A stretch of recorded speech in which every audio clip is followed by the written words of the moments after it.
আলহামদুলিল্লাহ, ইবাদতের আরেকটি সিজন, আরেকটি মৌসুম আমাদের সামনে বিদ্যমান। সাহাবায়ে কেরাম রাদিয়াল্লাহু তাআলা আনহুমা ওনারা জিলহজ মাস শুরু হলে পরেই তিনারা বিভিন্ন ধরনের ইবাদতে মশগুল হয়ে যেতেন, যে ইবাদতগুলো বর্তমান সময়ে আমাদের কাছ থেকে একেবারে আমাদের সমাজ থেকে বিলুপ্ত হওয়ার পথে। বিশেষ করে সাহাবায়ে কেরাম রাদিয়াল্লাহু তাআলা আনহুমা ওনারা জিলহজ মাস যখন শুরু হতো একেবারে 1 তারিখ থেকে নিয়ে 10 তারিখ পর্যন্ত ওনারা বিশেষ আমল ওনাদের ছিলেন। আমলটি হলো তাকবীর পাঠ করা, আল্লাহু আকবার, আল্লাহু আকবার, লা ইলাহা ইল্লাল্লাহ, আল্লাহু আকবার, আল্লাহু আকবার, ওয়ালিল্লাহিল হামদ। বাজারে ঘাটে, এরপরে রাস্তায়, বাড়িতে, বিভিন্ন জায়গায় ওনারা এই আমলটি ওনারা করতেন। এমনকি হযরত আবু হুরায়রা রাদিয়াল্লাহু তাআলা আনহু উনি বাজারে যেতেন, উনি সহ আরও সাহাবারা বাজারে যেতেন। বাজারে যাওয়ার পরে ওনারা এই তাকবীর উঁচু আওয়াজে, মৃদু আওয়াজে ওনারা পড়তেন, যাতে করে মানুষের ডিস্টার্ব না হয়, সমস্যা না হয়, এবং মানুষ যেন বুঝতে পারে যে জিলহজ মাস শুরু হয়েছে। তো ওনারা এই আমল ওনারা করতেন কোনো জিনিস ক্রয় কিংবা বিক্রয় করার জন্য নয়, শুধু মানুষদেরকে এই তাকবীর শোনানোর জন্য এবং তাকবীরটা মানুষকে তাকবীর বলার জন্য উৎসাহিত করার জন্য ওনারা বাজারে গিয়ে একটু মৃদু আওয়াজে ওনারা বলতেন, আল্লাহু আকবার, আল্লাহু আকবার, লা ইলাহা ইল্লাল্লাহ, আল্লাহু আকবার, আল্লাহু আকবার, ওয়ালিল্লাহিল হামদ।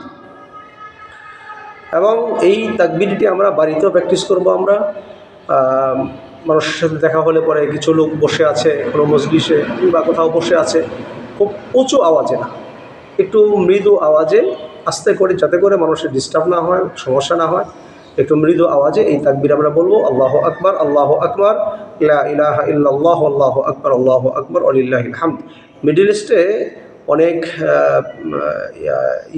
দেশেই তারা তাদের বাড়িতে, এরপরে আপনার শপিং মলে, সোফার শপে, এরপরে আপনার দোকানে, ছোট দোকানে, বড় দোকানে, গ্যারেজে তারা অডিও, আপনার এই তাকবীরের অডিও তারা বাজায়।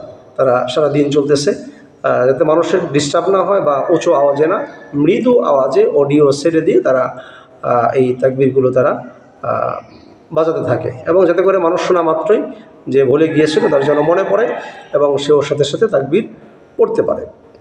এই আমলটা আমরা বিশেষ করে এই আমলটা আমরা করবো ইনশাআল্লাহ। বাড়িতে প্র্যাকটিস করাইব এবং বাজারে গিয়ে। কিন্তু দেখা যায় যে আমরা আমাদের সমাজের যে অবস্থা, যে ভালো কাজের জন্য মানুষদেরকে উৎসাহিত করলে পরে মানুষ এমন হতে পারে ছিটটায় উঠবে, ভয় পাবে, যে বা একটু ভিন্ন নেগেটিভ চিন্তা ভাবনা করবে যে এর সমস্যা কী, মাথায় সমস্যা হইল, সমস্যা হয়েছে কিনা মাথায়, কারণ এটা আমাদের প্র্যাকটিস নাই। তো এই চিন্তা ভাবনা করা যাবে না, আমাদেরকে মানুষদেরকে বোঝাতে হবে।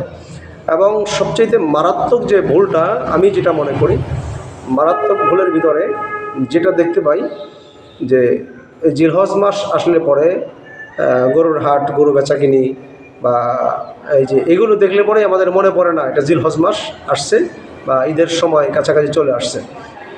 কিন্তু দুঃখজনক হলো সত্যি যে ঈদের সময় যেখানে এত বড় একটা ইবাদতের বাজার, অর্থাৎ কুরবানির বাজার, যেখান থেকে মানুষ কোরবানির পশু ক্রয় করে এনে কোরবানি করবে, মানুষ আল্লাহর জন্য মানুষ পশু জবাই করবে, আর সেই জায়গায় বিভিন্ন জিনিস অ্যানাউন্স করার জন্য মাইক থাকে। এটা প্রয়োজন, এটা ভালো, ঠিক আছে, ওকে। কিন্তু এই মাইকের অ্যানাউন্সের মাঝে মাঝে দেখা যায় যে সেখানে গান বাজনা এগুলো চলতেছে। তাহলে ইবাদত করার জন্য যে বাজারটা মিলেছে বা যে বাজার তৈরি হয়েছে, সেই বাজারে আরও গুনাহ এর কাজ সেখানে চলতেছে।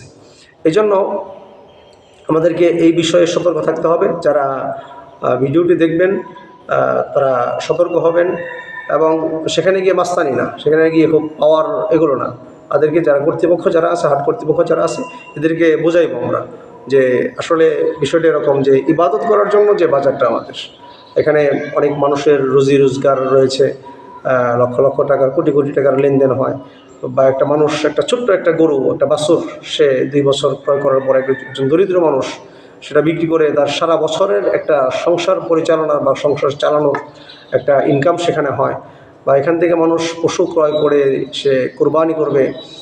তো এই এত বড় একটা ইবাদত করার যে বাজারটা, সেই বাজারে যদি গান হয় তাহলে এটা তো অত্যন্ত একটা গুনাহের কাজ। এটা আমরা মানুষদেরকে বোঝাইবো আমরা খুব ঠান্ডা মাথায়, খুব শান্তশিষ্টভাবে, কিংবা এলাকায় যাদের প্রভাব রয়েছে এদেরকে বুঝিয়ে আমরা কর্তৃপক্ষ, বাজার কর্তৃপক্ষ, এদেরকে আমরা বুঝাইবো। খুব মাস্তানি দেখায় না, হ্যাটাম দেখায় না, হ্যাডম দেখায় না, খুব পাওয়ার দেখায় না, খুব ইসলামের যে সৌন্দর্য যেগুলো রয়েছে সেই সৌন্দর্যের মাধ্যমে আমরা তশকিল করে বা বুঝিয়ে তাদেরকে বলবো যে আসলে এখানে এই গানগুলো বা এই আওয়াজগুলো এগুলো চলে না। এখানে অ্যানাউন্স করার মাঝে মাঝে আমরা যে ফাঁকা জায়গাটা, ফাঁকা সময়টা, সেই সময়টিতে আমরা তাকবীর, এটার অডিও আমরা ছেড়ে দিব। যে এইভাবে আমরা বোঝাইবো আমরা। সে যদি পালন নাও করে এরপরও আপনার দাওয়াত দেওয়ার কারণে অবশ্যই অবশ্যই আল্লাহ রাব্বুল আলামিন সওয়াব দান করবেন। তাহলে এই হলো আমাদের আজকের শিক্ষা, আজকের ভিডিও শিক্ষা, যে আমরা বাজারে, হাটে ঘাটে, বাজারে, বাড়িতে আমরা তাকবীরের প্র্যাকটিস করব একেবারে পহেলা জিলহজ থেকেই 10 তারিখ পর্যন্ত। এবং কুরবানির হাটগুলোতে আমরা সচেতন হয়ে তাদেরকে সুন্দরভাবে, প্রয়োজনে এলাকার যাদের প্রভাব রয়েছে এদেরকে সঙ্গে নিয়ে আমরা তাদেরকে বোঝাইবো গান বাজনা এগুলো না করে, গুনাহের কাজ না করে আমরা অ্যানাউন্সের মাঝে মাঝে যখন প্রয়োজন হয় অ্যানাউন্স করব, কিন্তু অ্যানাউন্সের মাঝে মাঝে আমরা তাকবীরগুলো আমরা অডিও বাজাবো, কোনো গান বাজনা বা এগুলো আমরা বাজাবো না।